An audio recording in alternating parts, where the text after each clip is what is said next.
अदन की वाटिका। अदन की वाटिका का वर्णन हमें उत्पत्ति की पुस्तक में मिलता है, जिसे परमेश्वर की वाटिका या पृथ्वी का स्वर्ग कहा जाता है। जब परमेश्वर ने आदम को बनाया तो उसको बनाकर परमेश्वर ने उसे वहीं रख दिया। परमेश्वर ने पूर्व की ओर अदन में एक वाटिका लगाई और आदम को वहीं रख दिया, ताकि वे उसमें रहे और उसके फल खाएं और उसकी देखभाल करें। उसी वाटिका के बीच में दो वृक्ष थे, जीवन का वृक्ष और भले बुरे का ज्ञान का वृक्ष, जिसके फल खाने के लिए परमेश्वर ने मना किया था। उस वाटिका को सींचने के लिए एक महानदी अदन की ओर से जाती थी और आगे जाकर 4 धाराओं में बढ़ जाती थी। आज्ञा का उल्लंघन के बाद परमेश्वर आदम को वाटिका में से निकाल देता है कि कहीं वह जीवन के वृक्ष का फल न खा ले और सदा जीवित रहे। और जीवन के वृक्ष के मार्ग का पहरा देने के लिए अदन की वाटिका के पूर्व की ओर करूबों और चारों ओर घूमने वाली ज्वाला में तलवार को भी नियुक्त कर दिया। कई लोगों की अलग अलग टिप्पणियां हैं कि आज अदन की वाटिका कहां पर है। कई लोगों का मानना है कि अदन की वाटिका को स्वर्ग में उठा लिया गया, और कई लोगों का मानना है कि नूह के समय वर्षा होने के कारण अदन की वाटिका का कुछ अता पता नहीं चला। और कई लोगों का मानना है कि अदन की वाटिका आज भी इस पृथ्वी पर है, जहाँ कोई जा नहीं सकता, पर परमेश्वर ने उसे छिपा रखा है। और कई लोगों का मानना है कि अदन की वाटिका इराक में है, क्योंकि बाइबल में अदन की वाटिका के बारे में कुछ स्पष्ट तरीके से नहीं लिखा है उसका क्या हुआ, लेकिन वास्तव में है और वाटिका जैतून पर्वत है, जहाँ से यीशु का स्वर्गारोहण हुआ। वो कैसे?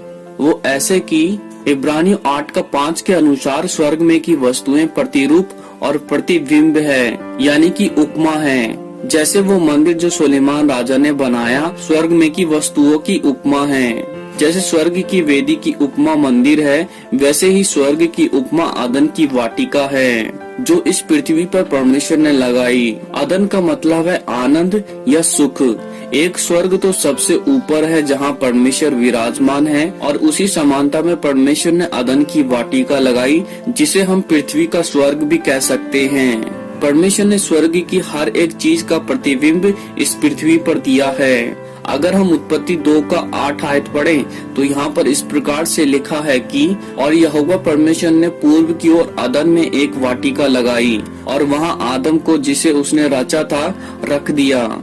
यानी कि पूर्व में अदन स्थान में एक वाटिका लगाई। और अगर हम मत्ती 24:27 आयत पढ़ें तो यहाँ पर इस प्रकार से लिखा है कि क्योंकि जैसे पूर्व से बिजली निकलकर पश्चिम तक पहुँचती है, वैसे ही मनुष्य के पुत्र का भी आना होगा।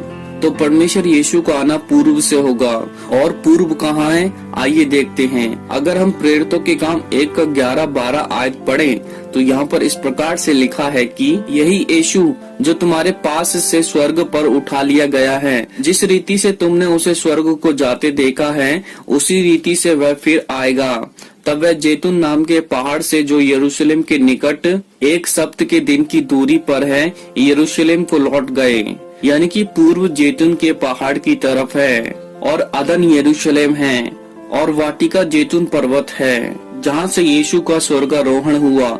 यानी कि यरूशलेम की पूर्व में अदन की वाटिका परमेश्वर ने लगाई, जहाँ जैतून का पहाड़ है, जहाँ यीशु ने कई सारे उपदेश दिए और वहीं से यीशु का स्वर्गारोहण हुआ। पाप करने के कारण परमेश्वर ने जीवन के वृक्ष को स्वर्ग में उठा लिया, जिसे हम प्रकाशित वाक्य 22:14-19 आयत में देखते हैं। और नूह के समय वर्षा होने के कारण पूर्व की अदन की वाटिका उथल पुथल हो गई, लेकिन परमेश्वर सब बात का रचयिता है, उसे सब कुछ पता है, उससे कुछ भी नहीं छिपा है। हम सब जानते हैं कि इजराइल सबसे जल्दी अपने आप को विकसित करने वाला देश है और वहाँ की मिट्टी बहुत उपजाऊ है बाकी देशों के बराबर, क्योंकि परमेश्वर ने यरूशलेम की पूर्व की ओर जहाँ जैतून का पहाड़ है, वहाँ अदन की वाटिका को रखा था। और परमेश्वर की वाचाएं अब्राहम के वंश के साथ थीं।